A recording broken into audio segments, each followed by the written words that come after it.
Today, I was lucky enough to be invited to the warehouse where Harley-Davidson's bikes arrive in the UK to be unboxed and prepped. And specifically, I was here to see the new 2023 Nightster Special. This is the first one to arrive here, absolutely box fresh, and I must admit, it does look rather good in the flesh. Now, of course, it's based upon the standard Nightster, so you've got the same 975T Revolution Max engine with 90 horsepower and 95 Nm of peak torque, the same Showa suspension and Brembo brakes, and the same frame and chassis layout. But here are 8 key changes that elevate the Nightster Special above the standard bike. Now, number one, and the big one for me, is this new 4-inch color TFT display. Now, the base model gets a fairly small round analog clock with a little LCD readout in the middle there. It's meant to be a simple stripped back bike, and so it suits the nature of it, but this bike has quite a lot more in terms of functionality, and so you need something like this TFT display to manage it all. In fact, you might actually recognize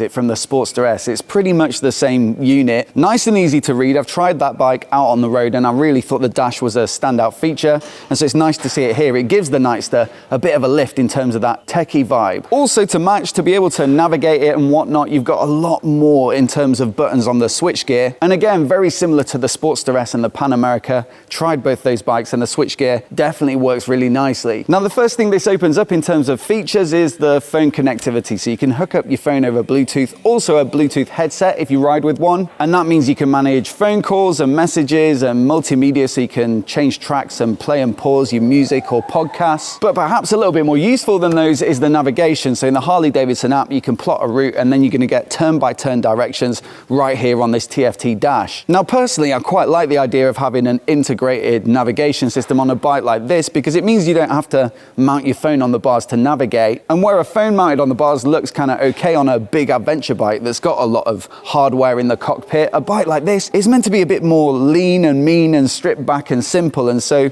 for me it looks a lot better to have this dash tucked away. You can use it to navigate. It does everything your phone can do. You can use the switchgear to find your way through all the features and stuff, and it still just looks super clean and neat. Now, the other thing that this dash opens up is 2 custom riding modes. So the standard bike does get rain, road and sport, but with this one you get 2 custom slots. Within those you can choose from a few different settings for the throttle map, the engine map, traction control, ABS and engine braking, and so it really is pretty comprehensive in terms of what you can adjust. And look, having ridden the base Nightster on the launch last year, I think these might actually be quite useful, because while my preference was the sport riding mode with the least intervention from all the rider aids, I did find the throttle map a little bit aggressive, especially at lower speeds. So you might want to configure a mode where all the interventions and aids are minimized, so it has a sporty feel to it, but maybe when you're doing lower speeds you could just dial off that throttle or engine map to make it a little bit more easier to manage and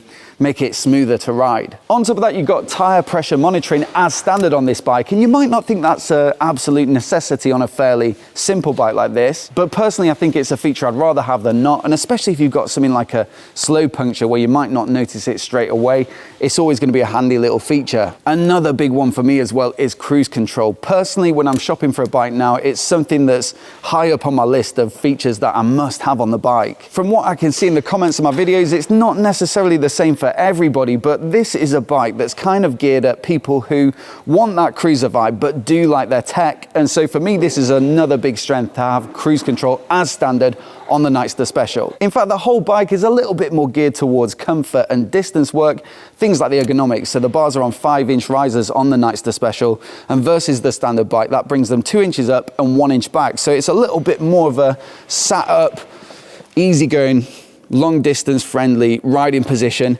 and I think it's just going to make it that little bit more comfortable. And then also on this bike you get the passenger setup as standard. So the base Nightster comes with a solo seat. It's the most basic stripped back form, but on this bike you get the standard pillion seat and the foot pegs as standard. So there are some more luxurious and maybe a little bit more comfort orientated options in the accessories catalog, but even this, with this basic seat and the foot pegs, you're probably looking at just over 400 quid for the pair. And so if you're comparing this bike to the standard Nightster, that makes up for quite a lot of the price difference. And it's worth adding that you do get preload adjustable shocks on this bike, which is of course essential if you want to set it up properly for passenger riding. Number 8 though is the styling package. It does look quite a bit different to the standard Nightster, and I think the big one is probably the wheels. So it's got this cast design that looks a little bit like cross spokes. They're finished in silver, so I think it's meant to give it a little bit more of that classic Sportster look. And for me, it really works. It gives it its own identity and personality. And I think maybe a little bit more of that Sportster successor look. Now, you no longer get this headlight shroud as standard on the base Nightster, but it is standard on this bike. You've got these nice retro logos on the side of this airbox cover. It's worth mentioning on this bike that the fuel tank is actually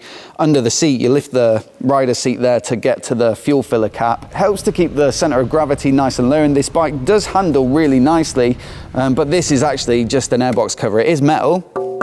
And you can choose from denim black, that's this one, bright billiard blue, industrial yellow, and then there's a base jet black. Now the base one is the most affordable. You'll pay 375 quid for any of the other more premium paint jobs. All in all, I think it's a nice visual lift versus that standard bike, and it certainly looks a little bit more special, which I guess is fitting for the name. As for the price, well, it's £15,395 for the jet black, plus £375 for any of the other colors. Now I can't help but feel that is quite a lot of money when you look at what else you could get on the market. But then again, the Harley brand is worth quite a bit to some buyers. They do hold their value exceptionally well. And also, it's a lot more feature laden now than the standard bike. Comparing the two, if you intend on riding two up, and you're the sort of person who appreciates all the extra tech and features, well then it's almost certainly worth the extra 1,400 quid. As always though, I'd love to know what you think of this bike down in the comments below. And if you're looking for more insight into how the Nightster actually rides, then I've linked to my full review on the screen now for the standard model, which I shot out in Spain last year. Give it a watch and let me know what you think, and I'll look forward to seeing you in the next video.